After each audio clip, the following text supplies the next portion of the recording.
Selamünaleyküm hürmetli tədbirkarlar, bankın icazları.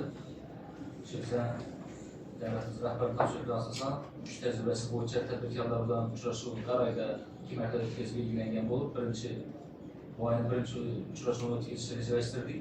Şu an kimdən nə muamma var, nə təklif var, şu an banka talıqlı, şu boyunca bir məbir durub açsaydı, şu yazıb alıb.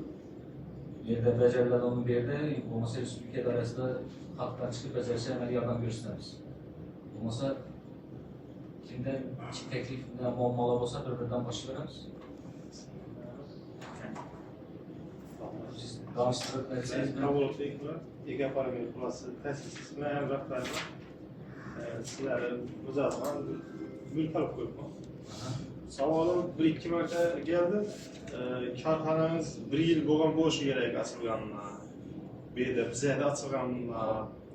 Bize de açılmayan olsa bir yıl müddet bize de faaliyet göstermeyen olsa bize kredi görevimiz dedim. Ben zalog koyup 300 milyon alamam demedim. Yüzünü zalogsuz. Yani Şurada kim sağlık arıyor? Ama şunu ben soracaktım. Başka bankta şotumu köçürüp gelsem şunu da vermeyeceler mi? Verəmiz. Vallahi şunu da kaytardılar beni. Biz yatırış götürdük, ünlülərlə oldu. Əvvəl Aborotezi görəmiz, scoring yapacak görəmiz, ilişkəni muammaklı olsayız. Başka yok, muamması yok, karzım yok, başka yok. Ya Masatından gelip çıkıp kreditem olmam mı? Aborot boğandı. 100 milyonu geri alsın, 200 milyondan uzalıp koyacaksın. Ben var, teyfim var. Teyfim Var. var. Bakalatkamız. Bakalatlarım 400, bakalarım da 400 yaptı. Oldu, vallahi gör çıkıp kulaç haberinde. Evet. Şundan kim aytamız. İK polimerini. Tamam.